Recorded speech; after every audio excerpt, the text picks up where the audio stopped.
अब इसी श्रृंखला को आगे बढ़ाते हुए हम सीमा कुमारी जी को बुलाते हैं और उनके आइए सीमा कुमारी जी, आपका स्वागत है और अपने संबोधन से हमें अनुग्रहित करें। बहुत बहुत धन्यवाद।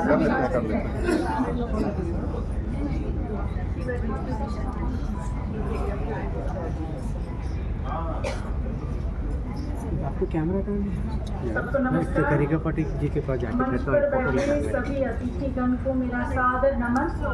और यहाँ पे जो बैठे हैं वो मेरे परम प्रिय भी हैं और मैं उन्हें गुरु भी अपना समझती हूँ। आशा जी को मेरा आशा जी मेरी सखी है, मैं ये कह सकती हूँ।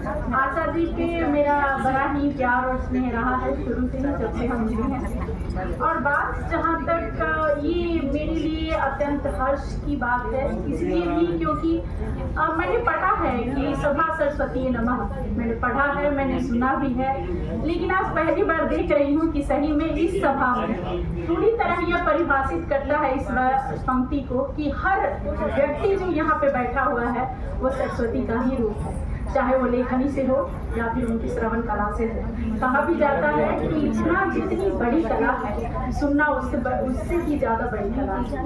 और जहाँ तक बात करूँ मैं आज के इस अवसर की, तो हम सब यहाँ साहित्य गरिमा पुरस्कार समिति द्वारा इस भव्य समारोह में एकत्रित हुए हैं, जहाँ साहित्य, संस्कृति और सृजनशीलता को सम्मानित करने का पावन पर्व किया जा रहा है। साहित्य केवल शब्दों का संयोजन नहीं होता है, बल्कि यह समाज की आत्मा, विचारों की अभिव्यक्ति और संस्कृति का दर्पण भी होता है। साहित्य हमें सोचने की दिशा देता है, समाज को संवेदनशील बनाता है और पीढ़ियों को जोड़ने का कार्य करता है। आज के इस समारोह में हमने उन सारे साहित्य साधकों को सम्मानित किया जिन्होंने अपनी लेखनी, विचारों और सृजन के माध्यम से समाज को समृद्ध बनाया है। उनका योगदान केवल हमारे साहित्य तक ही सीमित नहीं, बल्कि उन्होंने समाज में जागरूकता, संवेदना और सकारात्मक परिवर्तन लाने का भी महत्वपूर्ण कार्य किया है।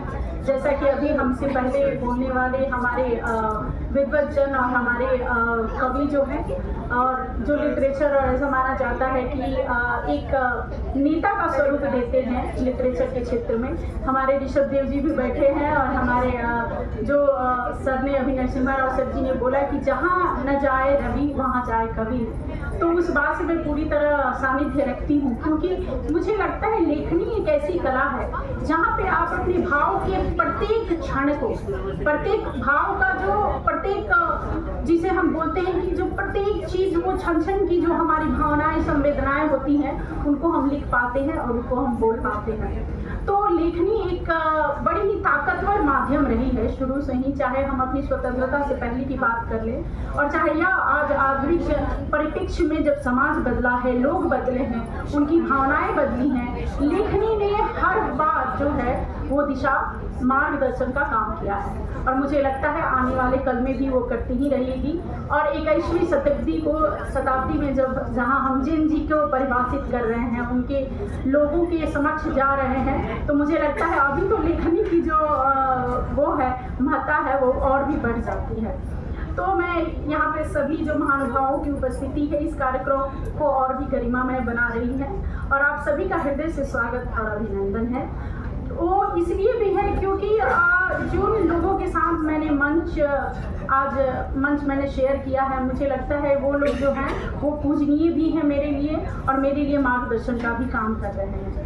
जो आज का यह सम्मान समारोह हुआ वो केवल पुरस्कार देने का कार्यक्रम नहीं लगता है मुझे, बल्कि यह साहित्यकारों की साधना, उनकी तपस्या और उनके अमूल्य योगदान के प्रति आप सबकी जो कृतज्ञता है, जो समाज की कृतज्ञता है, हमारी कृतज्ञता है, उसको व्यक्त करने का अवसर भी है। मुझे पूर्ण विश्वास है कि यह आयोजन आज ही नहीं बल्कि आने वाले कल में भी साहित्य के क्षेत्र में नई ऊर्जा और प्रेरणा का संचार करेगा तथा आने वाली पीढ़ियों को भी सृजन और साहित्य साधना के लिए प्रेरित करेगा।